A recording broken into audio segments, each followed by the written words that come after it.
Hey, what's up, everybody? This is Charles Sebastian, and welcome you guys to another episode of the Dreamers Pro Show, where we cover everything from sports, hot topics, classic debates, entertainment, and when we give you guys a fresh perspective on things and how we see them.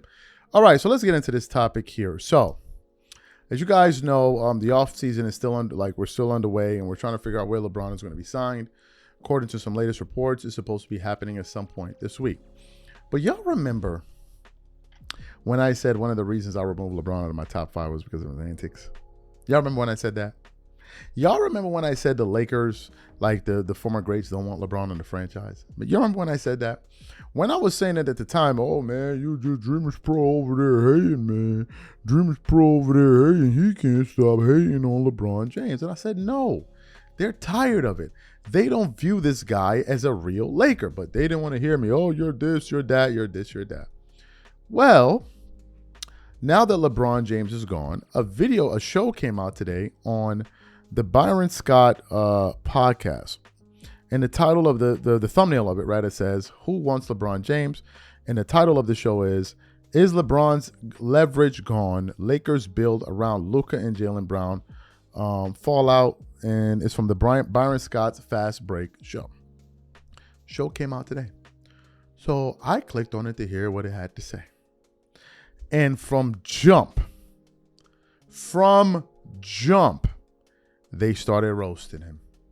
They started flaming him. And I'm like, you see, this is what I've been trying to tell you. But before I even get into this roast, today's video is brought to you by our sponsor, Decagon. As a business owner, I know that the best customer experience is when it feels personal, that every customer has their own feeling. But the more you grow, the more requests start coming in, the more you start to lose that personal touch. So a lot of companies decide to turn to AI. And I have to tell you, I am not a fan of these sloppy AIs that whenever you call them and you're looking for customer support, they simply don't do a good job. And it's usually at this moment where companies lose that personal touch with their customers. That's where Decagon comes in. Decagon helps companies create personalized, concierge-style customer experiences with AI agents across chat, email, voice, and SMS. They're available 24/7, feel natural to talk to, and can resolve customer requests on their own so businesses can keep up with the requests without losing their personal touch. And because workflows can be updated using natural language, teams can make changes themselves without long engineering cycles. Decagon gives your team full visibility into why agents make decisions and what's happening across every conversation. So it's easier to spot trends and improve the experience over time. Decagon helps power millions of conversations every day for brands you know, like Avis, Affirm, Fanatics, and Aura. Ready to transform your customer support? Go to decagon.ai/DreamersPro to get a personalized demo and see what Decagon can do for your team. That's decagon.ai/DreamersPro. Okay, fantastic. So what we want to do now is want to play the sound for you guys, watch what these guys had to say, and then we'll come back and continue on the show. Take a listen to these guys here. LeBron gonna retire. Not. No way. He loves this shit. He loves holding people captive. But the problem is he ain't holding nobody captive no more. Well, technically, I'm not saying you, but there's people out there. No, there's not those me. weak-minded individuals. Oh, individual. Okay, I'm talking about these teams. He ain't holding nobody captive now. No, his audience. His audience, yeah. Followers, I mean, 10 years ago, everybody's calling him. Yeah. Now he calling everybody. Yeah. Byron, you want to kick it off? Oh, man, congratulations, dog. Yeah, well, you know. What's up, guys? Another edition of the Byron Scott podcast. I'm your boy B. Scott. That's my boy Jay. Yeah, buddy. And as you know, we got the one and only Olden Polonese back in the house. Yes, sir. 15-year NBA vet. 15-year vet, long-time Clipper. We're gonna let that go. We're gonna let him long time wanted to be Laker. I spent more years with the Sacramento Kings than anybody else. Okay, so long-time Sacramento Kings. I guess you'll take that more than you'll take long-time Clipper, The million-dollar question is, what team if you had your jersey retire, what team would it be on? Every last one of them. Because they were all paying me. That's they all were I all cared paying about you? was them checks. Oh, okay. People always ask me, who's your favorite? Whoever's signing the check. It's like your favorite child. Who's your favorite child? Whoever's in front of me.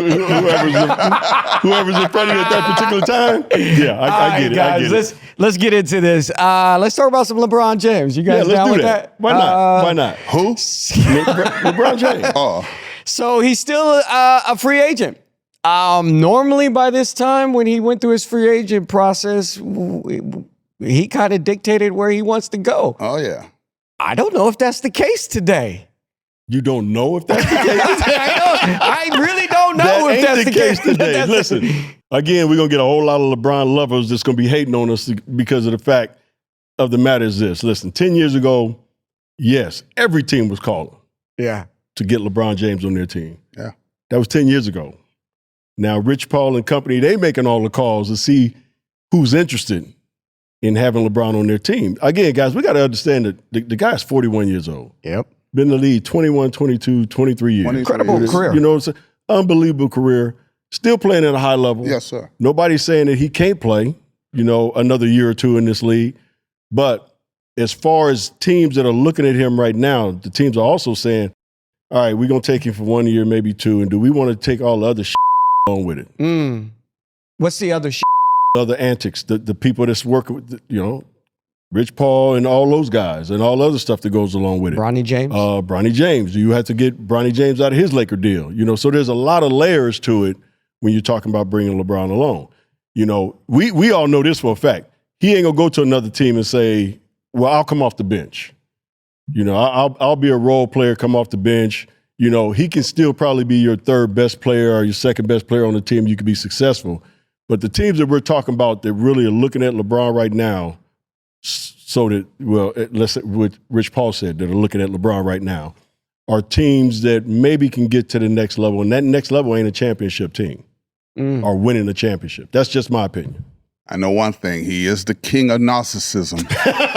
Because, listen, this man, again, the haters, like B said, I welcome y'all because I'm trying to get to 1 million. All right? I'm trying to get to 1 million haters. So I'm going to say this with Cat Williams type of love and respect. The man is great. 23 years, his numbers speak for themselves. But when they brought Luka in, we knew things were different. In that moment, even LeBron and his crew knew things were different. He had to take a back seat whether he wanted to or not. The Lakers made it clear. It was not his decision to leave. The Lakers were already done. The Lakers were done. That 4-year, 185 to Austin Reeves told you everything you needed to know. We are done, okay? Thank you for 8 years, but we're done. We're moving a different direction. So you heard them there. I told you.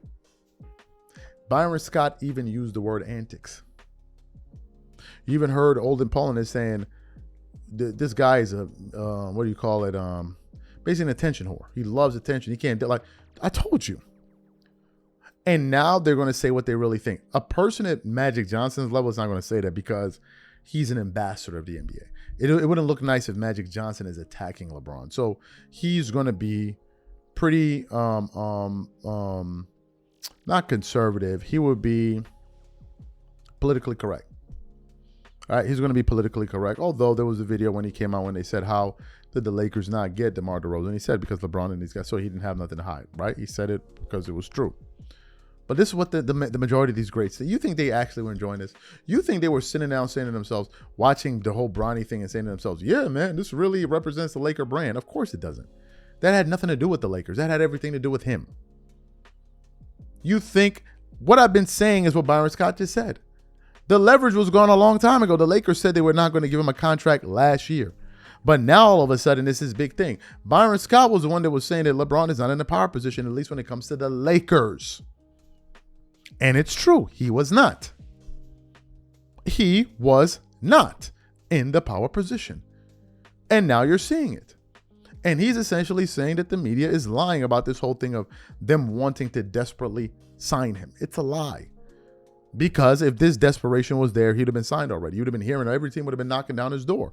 when in reality, they're the ones doing the pitching. Again, we harken back to the comments that Rick Bucher made. He said, if the Philadelphia 76ers were really so keen on signing LeBron, why did they use up their mid-level exception money and leave him with the veteran minimum contract available and the last 2 roster spots for him and potentially his son? Come on. Come on. But Byron Scott is basically giving the game away. They're fed up. The Laker fan bases, they're tired. And now he doesn't feel the need to pull his punches, and he's unapologetic about it. And trust me, if he feels that way, a lot of them feel that way. A lot of them. Trust me.